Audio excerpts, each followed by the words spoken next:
درس کا آغاز سورۃ البقرہ کے 22ویں رکوع اور دوسرے پارے کے 6 رکوع سے ہوگا۔ سورۃ البقرہ کی آیت نمبر 177 سے ہوگا۔ جب قبلہ چینج ہو گیا اور بیت المقدس سے بیت اللہ شریف قبلہ بن گیا تو یہودی اور عیسائی بہت زیادہ اعتراضات کرنے لگے۔ جیسا کہ آپ سن چکے، یہودی بیت المقدس کے مغربی کنارے کی طرف منہ کر کے اپنی عبادت ادا کرتے ہیں اور عیسائی مشرقی کنارے کی طرف منہ کرتے ہیں، اور وہ ان بحثوں میں لگ گئے۔ تو یہ آیت کریمہ نازل ہوئی، اس میں بیان کیا گیا کہ قبلے کا تعین تو بعد کی بات ہے، اصل بات تو یہ ہے ایمان تمہارا ہے یا نہیں ہے، کہ جب تک عقائد درست نہیں کوئی عبادت قبول ہوتی نہیں ہے۔ تو اس طرف منہ کرنا ہے کہ اس طرف منہ کرنا ہے، تم اسی بحث میں لگے ہوئے ہو۔ جو نیکی کی اصل ہے اس کی طرف تو تم نے توجہ دی نہیں ہے۔ ایمان اور عقائد درست نہ ہو تو نیک اعمال اللہ کی بارگاہ میں قبول نہیں ہوتے، اور یہودیوں اور عیسائیوں کے تو عقائد ہی درست نہیں۔ لَيْسَ الْبِرَّ أَن تُوَلُّوا وُجُوهَكُمْ قِبَلَ الْمَشْرِقِ وَالْمَغْرِبِ، نیکی کی اصل یہ نہیں کہ تم اپنے چہرے مشرق اور مغرب کی طرف کر لو۔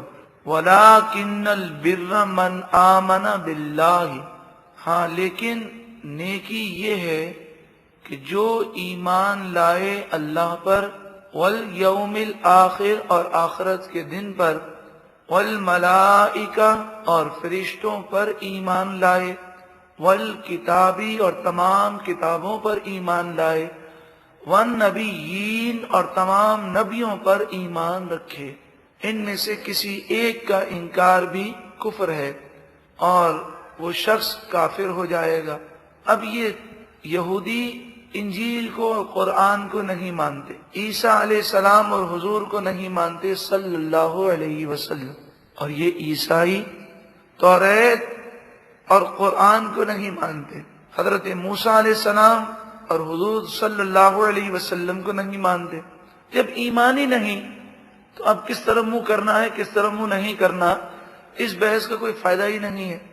وَآتَ الْمَالَ عَلَى حُبِّهِ، اور نیکی کی اصل یہ ہے کہ ایمان لانے کے بعد اللہ کی محبت میں مال خرچ کیا جائے، ذوی القربہ رشتہ داروں کو دیا جائے، زکوٰۃ اور صدقہ واجبہ یہ ہر رشتہ دار کو نہیں دے سکتے۔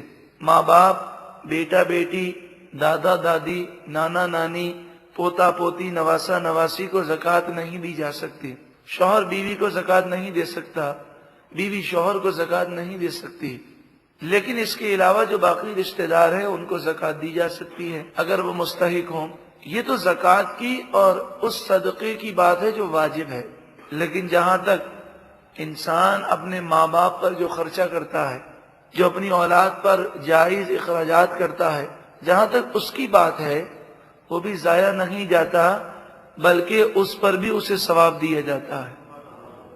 ارشاد فرمایا کہ جب دسترخوان پر گھر کے تمام افراد جمع ہو کر کھانا کھاتے ہیں، انسان اپنے بال بچوں کے ساتھ جمع ہو کر، ماں باپ کے ساتھ بیٹھ کر جب کھانا کھاتا ہے اور وہ حلال کا لقمہ ہو اور وہ لوگ اللہ کے فرمانبردار ہوں تو لقمہ پیٹ میں جانے سے پہلے سب کی مغفرت کر دی جاتی ہے۔ والیتامیٰ، اور یتیموں پر مال خرچ کرو، وہ یتیموں کو مال دیتے ہیں۔ والمساکین، غریب مسکینوں کو مال دیتے ہیں۔ وابن السبیل، اور مسافروں کو مال دیتے ہیں۔ والسائلین، اور مانگنے والے مستحق لوگوں کو مال دیتے ہیں۔ یہ جو روڈ پر بھیک مانگنے والے نظر آتے ہیں، ان میں سے جن کا یہ پیشہ ہے اور جو مستحق نہیں ہیں ان کو دینا بھی درست نہیں ہے۔ ہاں جو مانگنے والا مستحق ہو اور ہمارا دل مطمئن ہو کہ واقعی یہ مستحق ہے تو اس کو دینے میں کوئی حرج نہیں ہے۔ جو شخص مستحق نہ ہو پھر بھی وہ سوال کرے، بھیک مانگے، فرمایا وہ جہنم کے انگارے مانگ رہا ہے۔ اب اس کی مرضی ہے کم مانگے یا زیادہ مانگے۔ وفی الرقاب، گردن چھڑانے میں، غلام آزاد کرنے میں مال دے، یہ اصل نیکی ہے۔ فی زمانہ پوری دنیا میں کہیں غلامی کا رواج نہیں، مگر قیدیوں کو چھڑانا یہ بھی بہت بڑی نیکی ہے، جبکہ وہ قیدی بے گناہ ہوں۔ آپ اگر جیلوں میں جائیں تو ایسے بے گناہ قیدی ہیں جنہیں بلا وجہ جھوٹے مقدمے بنا کر گرفتار کر لیا گیا۔ ایسے بھی قیدی ہیں کہ صرف 2000 اور 3000 روپے کی ضمانت نہ ہونے کی وجہ سے 5 سال 10 سال سے وہ جیل کے اندر ہے۔ وَأَقَامَ الصَّلَاةَ، اور وہ نماز قائم کرے، وَآتَ الزَّكَاةَ، اور زکوٰۃ ادا کرے، وَالْمُوفُونَ بِعَهْدِهِمْ إِذَا عَاهَدُوا، اور جب وہ وعدہ کریں تو اپنے وعدے کو پورا کریں۔ وعدے کو پورا کرنے والے یہ کن لوگوں کا ذکر ہے؟ جن کی نیکی اصل نیکی ہے۔ والصابرین، اور صبر کرنے والے، فی البأساء والضراء، سختی اور مصیبت میں، وحین الباس، اور حالت جنگ میں ثابت قدم رہیں اور صبر کریں۔ اولئک الذین صدقوا، یہی وہ لوگ ہیں جنہوں نے سچ کہا، جنہوں نے کلمہ طیبہ پڑھ کر اس کلمے کا حق ادا کیا۔ وَأُولَئِكَ هُمُ الْمُتَّقُونَ، اور یہی لوگ اللہ سے ڈرنے والے پرہیزگار ہیں۔ اللہ تعالی ان لوگوں کی صفات ہمیں بھی عطا فرمائے۔ یا ایھا الذین آمنوا، اے ایمان والو، کتب علیکم القصاص فی القتلی، قتلہ مقتول کو کہتے ہیں جسے قتل کر دیا گیا۔ اے ایمان والوں، مقتول کا بدلہ لینا تم پر فرض کیا گیا کہ قاتل سے قصاص لو اور قتل کے بدلے میں قتل کرو۔ ہاں، اگر مقتول کے ورثاء معاف کرنا چاہیں تو شریعت نے اس کا حق انہیں دیا ہے۔ وہ چاہیں تو مال لے کر معاف کر دیں اور چاہیں تو بغیر کسی مال کے معاف کر دیں۔ شرعی قاعدہ یہ ہے کہ مقتول کے ورثاء اگر معاف نہ کریں تو خلیفۃ المسلمین امیر المومنین بھی معاف نہیں کر سکتا۔ تو صدر وزیر اعظم کی کیا حیثیت ہے؟ لیکن افسوس کے ساتھ پاکستانی قانون جس کوڈ کو ہم عدالت کہتے ہیں، اس کو عدالت کہنا بھی جرم ہے۔ عدالت تو وہ ہو جہاں پر انصاف ہو۔ یہاں پر تو انگریزوں کے بنائے ہوئے کالے قانون ہیں۔ قانون یہ ہے کہ اگر قاتل پکڑا جائے، وہ خود اقرار بھی کر لے، جرم ثابت بھی ہو جائے، اسے سزائے موت دے دی بھی جائے اور اس کے ورثاء، مقتول کے ورثاء معاف نہ بھی کریں، اگر تختہ دار پر اسے لٹکا دیا جائے اور اگر صدر مملکت آرڈر کر دے تو اس کا قتل تو معاف کیا ہوتا ہے، اسے باعزت بری کر دیا جاتا ہے۔ یہ پاکستان کا لاء ہے۔ صدر مملکت سے رحم کی اپیل کی جائے اور اگر صدر معاف کر دے تو سزائے موت معاف ہو جاتی ہے۔ شرعی قاعدہ یہ ہے کہ مقتول کے ورثاء کے علاوہ کسی اور کو معاف کرنے کا حق نہیں ہے۔ یہ قانون شریعت کے خلاف ہے۔ زمانہ جاہلیت میں یہ ہوتا کہ جب کوئی کسی کو قتل کرتا تو وہ اس قاتل کو نہیں مارتے بلکہ اس قاتل کو بھی مارتے اور پھر ایک خون کے بدلے میں 10 آدمیوں کو قتل کرتے۔ کبھی کہتے ہمارا بڑا آدمی تھا تو 10 کے بجائے 20 آدمیوں کو ہم ماریں گے۔ کبھی کہتے یہ تو قبیلے کی عورت ہے جس نے قتل کیا ہے، یہ عورت تو ہماری عزت ہے، ہم اس قاتلہ قتل کرنے والی عورت کو سزا نہیں دیں گے بلکہ اس کے بھائی کو سزا دیں گے۔ اس طرح وہ جو قاتل ہوتا کبھی اسے معاف کر دیتے، کبھی اس کو بھی قتل کرتے، اس کے ساتھ کئی لوگوں کا یعنی بدلے میں قتل کر دیتے۔ فرمایا الحر بالحر، اگر قتل کرنے والا آزاد ہے تو اسی آزاد کو قتل کیا جائے گا۔ والعبد بالعبد، اور اگر قتل کرنے والا غلام ہے تو اسی غلام کو قتل کے بدلے میں قتل کیا جائے گا۔ والانثى بالانثى، اور اگر عورت ہے تو عورت قاتل ہے تو اسی عورت کو قتل کے بدلے میں قتل کیا جائے گا، یہ نہیں کسی اور کو قتل کرے۔ فمن عفی له من اخیہ شیء، پس اس کے بھائی کی طرف سے جسے کچھ معاف کر دیا جائے، یعنی مقتول کے ورثاء اگر معاف کر دیں اور کہیں ہمیں خون کا بدلہ خون نہیں چاہیے، مال دے دیجئے، فاتباع بالمعروف، پس وہ دستور کے مطابق مطالبہ کریں۔ شریعت کا قاعدہ یہ ہے، اگر مقتول کے ورثاء قاتل کو معاف کریں اور اس کے بدلے میں مال کا مطالبہ کریں تو صرف اور صرف وہ مال کا مطالبہ کر سکتے ہیں اور کسی چیز کا مطالبہ نہیں کر سکتے۔ ہمارے یہاں ایسے کئی جرگے ہیں، قبائلی علاقوں میں ایسا ہوتا ہے کہ اگر معاف کرتے ہیں تو کہتے ہیں کہ اتنا مال بھی دینا ہوگا، اتنے سالوں تک وہ اس علاقے میں نہیں آ سکے گا، اور اس کی چھوٹی چھوٹی بچیاں ہیں، اب 5 سال کی بچی ہے، 10 سال کی بچی ہے، تو سزا کے طور پر 70 سال کے بوڑھے سے اس کا نکاح کرنا پڑے گا۔ اس طرح کے یہ کالے قوانین بعض جرگوں نے بنائے ہوئے ہیں۔ تو شریعت نے کہا فاتباع بالمعروف، اگر مقتول کے ورثاء معاف کرتے ہیں تو اب وہ مطالبہ کریں گے شریعت کے مطابق۔ اور کیا ہے شریعت؟ شریعت یہ کہ صرف وہ معاف کر کے مال مانگ سکتے ہیں، اور مال بھی کتنا مانگ سکتے ہیں؟ 100 اونٹ کا مطالبہ کر سکتے ہیں، یا 100 اونٹ کی قیمت کا مطالبہ کر سکتے ہیں، یا 1000 دینار کا مطالبہ کر سکتے ہیں، یا اس کی قیمت کا مطالبہ کر سکتے ہیں، یا 10,000 درہم کا مطالبہ کر سکتے ہیں، یا اس کی قیمت کا مطالبہ کر سکتے ہیں۔ ان تینوں مقداروں سے کم کا مطالبہ تو کر سکتے ہیں، لیکن اس سے زیادہ مطالبہ کرنا جائز نہیں۔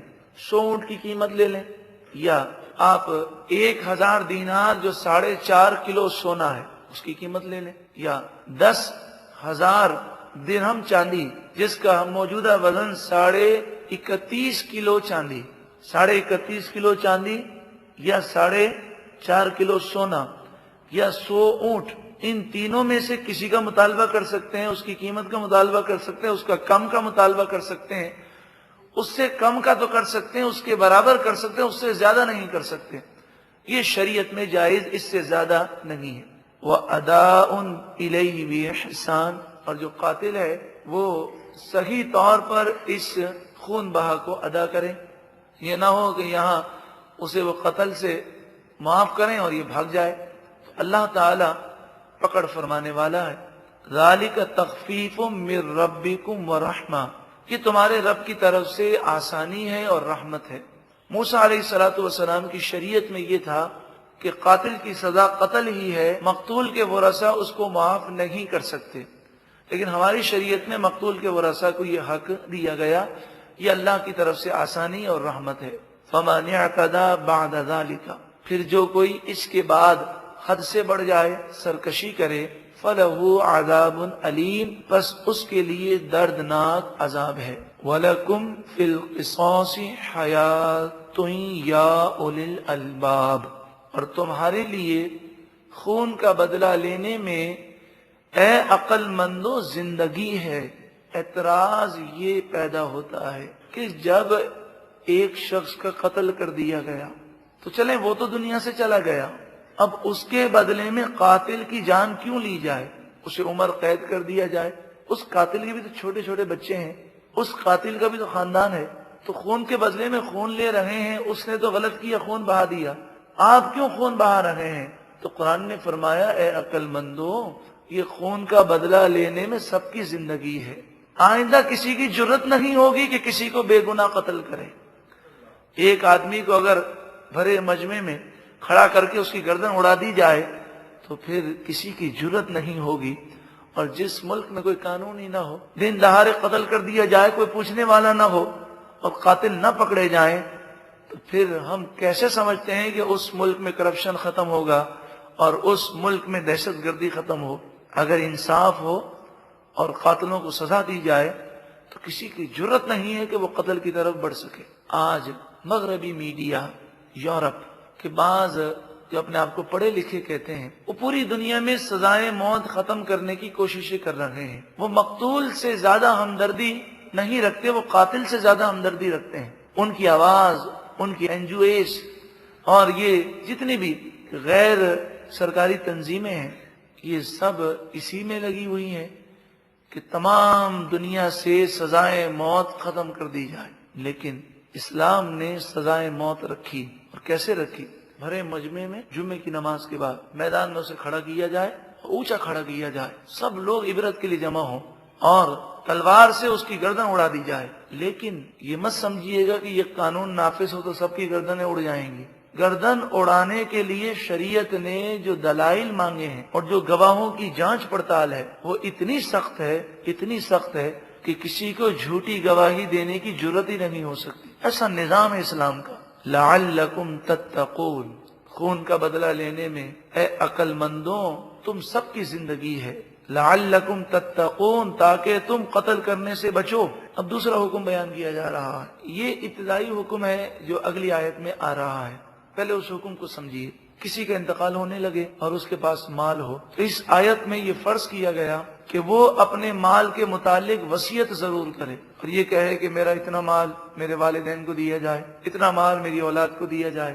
پہلے یہ وصیت کرنا فرض تھا، لیکن پھر چوتھے پارے کے 13ویں رکوع میں جب وراثت کے مسائل بیان ہو گئے اور یہ بتا دیا گیا کہ والدین کا اتنا حصہ ہے، اولاد کا اتنا حصہ ہے، بیوی کا اتنا حصہ ہے، شوہر ہے تو شوہر کا اتنا حصہ ہے، بھائی بہن ہیں تو ان کا کس صورت میں حصہ ہے اور کس صورت میں حصہ نہیں ہے، سب کے جب حصے بتا دیے گئے تو اب کوئی وصیت کرے یا نہ کرے، ہر صورت میں وہ اگر انتقال کر جائے گا تو جو شریعت کے قوانین ہیں اس کے مطابق جائیداد تقسیم کر دی جائے گی.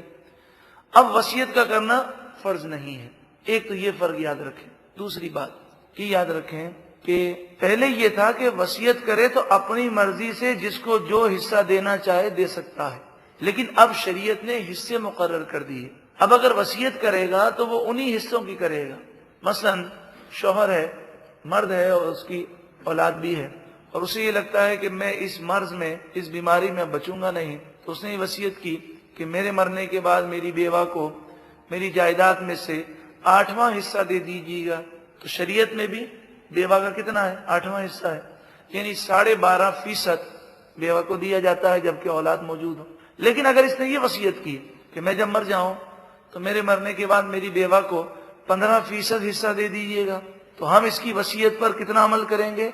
جو شریعت کا قاعدہ ہے 12.5، اس سے زیادہ بیوہ کو نہیں دے سکتے. لا وصیت للوارث، نبی کریم صلی اللہ علیہ وآلہ وسلم نے فرمایا وارث کے لیے وصیت قابل قبول نہیں ہے. تو جو حصہ اللہ نے مقرر کیا اس سے کم یا زیادہ مرنے والا وصیت کے ذریعے نہیں کر سکتا. ہاں شریعت کی روح سے جسے حصہ نہیں ملنا، اگر مرنے والا اس کے لیے وصیت کر دے کہ بھئی میرے فلاں رشتے کے ایک ماموں ہیں انہیں اتنا حصہ دے دینا، یہ میرا فلاں دوست ہے اسے اتنا حصہ دے دینا، تو فرمایا اس کی وصیت 33% تہائی مال تک جاری ہوگی.